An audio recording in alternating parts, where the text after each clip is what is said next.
The phone sits face down on the table, completely still, completely unanswered. One person just walked away. The other one is still standing there, frozen. By the end of this, one thing about that silence will look completely different. From outside, that silence looks like cruelty. From inside, it feels like drowning. The first assumption is simple. This person is choosing silence on purpose. But underneath, there was no decision made. The words simply stopped arriving. The second assumption, this silence exists to punish, to make someone else suffer. It rarely is. Most often it is protection, built for the person hiding, not against anyone. The third assumption, they must be cold or simply do not care enough. Underneath that stillness, the feeling is often the opposite. Too much caring, all at once. The fourth assumption calls it manipulation, a quiet strategy to gain control. There is no strategy inside real shutdown, only a system that has already gone offline. The fifth assumption, silence wins the argument, a quiet kind of victory. Nobody wins in that quiet. Two people are simply hurting in two separate rooms. There is a reason this silence happens, and it goes further back than the argument. To understand the silence, the story has to start inside the body itself. Researcher John Gottman spent years studying what happens to couples during real conflict. He called withdrawal during conflict stonewalling, one of the clearest signs a bond is straining. But his research also drew a careful line between silence that is chosen and silence that is not. During heated conflict, the heart can climb past 100 beats every single minute. Gottman named this state diffuse physiological arousal. Most people simply call it flooding. Inside flooding, the ability to think clearly and respond thoughtfully simply switches off. This is not someone refusing to talk. This is a body that no longer can. The word is not choice.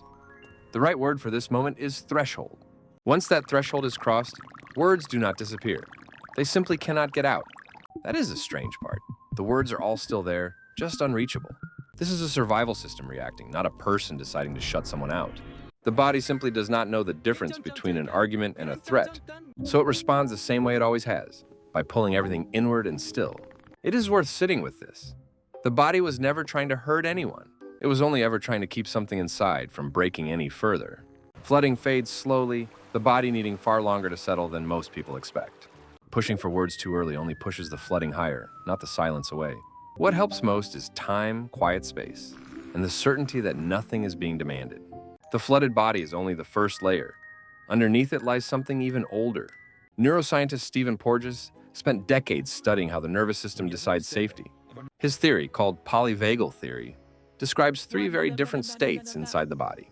At the top sits ventral vagal, the state of feeling safe enough to connect. Below that sits sympathetic, the familiar rush of fight or flight energy. At the very bottom waits dorsal vagal, the oldest state of all, shutdown.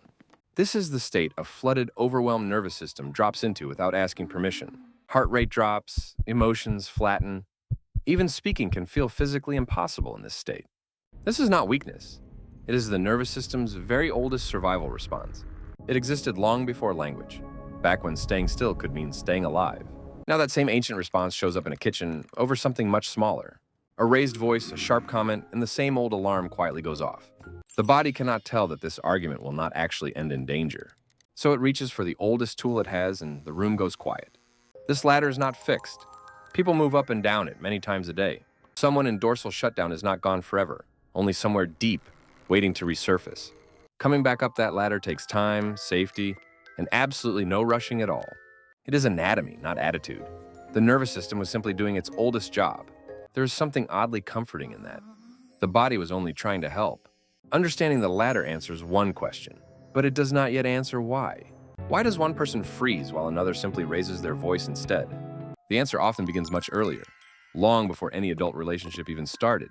Some children grew up in homes where showing hurt was met with dismissal or anger. Speaking up about pain simply was not safe, so the child quietly stopped trying. That child learned something true and useful at the time. Silence kept things calm. Decades later, that same lesson still quietly runs, even in situations that are safe now. Psychologist Elaine Aron identified another piece of this puzzle: sensory processing sensitivity. Highly sensitive people process emotional information more deeply, noticing far more than most. That depth is a gift, but it also means conflict can overwhelm them more easily. For a sensitive nervous system, the shutdown response can arrive sooner and land harder. None of this is fragility. It is simply a nervous system tuned to notice more. Therapist Sue Johnson noticed a pattern that repeats inside so many close relationships. She called it the pursue-withdraw cycle. Two people caught in the same painful loop. One partner reaches closer, trying to fix the distance. The other quietly steps back.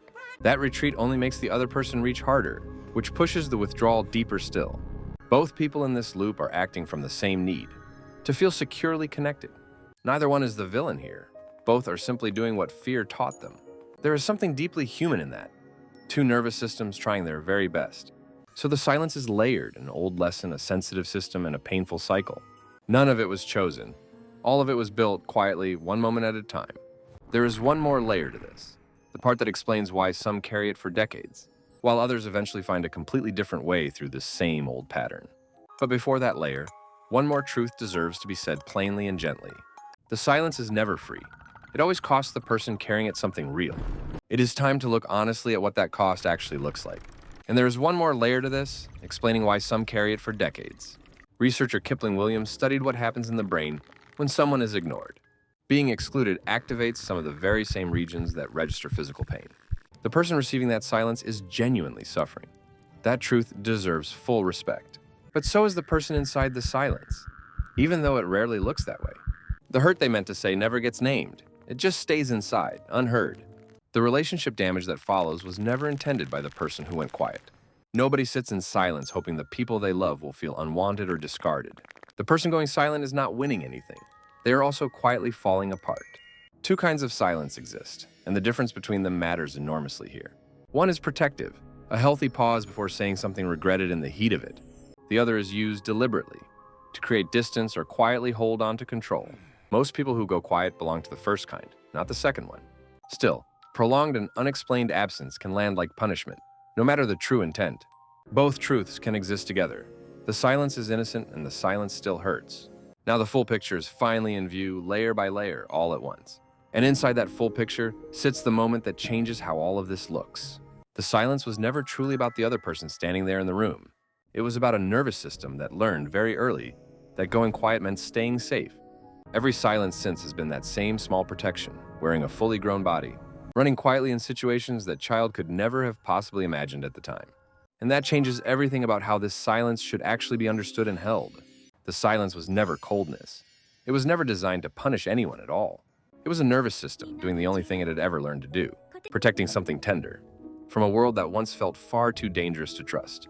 There's nothing broken here, only something that learned to survive very, very well. And nervous systems, given the right conditions, are fully capable of learning new answers.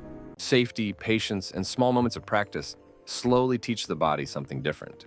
It does not happen overnight, but it happens quietly, one safe moment at a time. There is one detail still worth holding until this very last, quiet part. The person who goes silent usually has the very most to say of all. They simply never learned that saying it out loud could ever be safe enough. That single sentence changes how every silent moment before this one should be seen.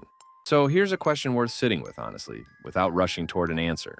Is silence ever truly the safe choice? Or does it only feel that way in the moment? There is no single correct answer here, only many different lived and honest experiences. Whatever the answer feels like, it deserves curiosity rather than judgment, especially from the self.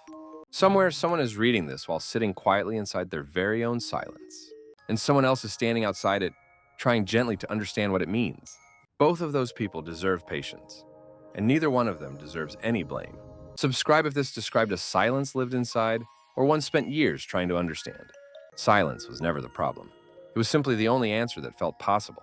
And with the right conditions, quiet nervous systems can slowly learn brand new ones.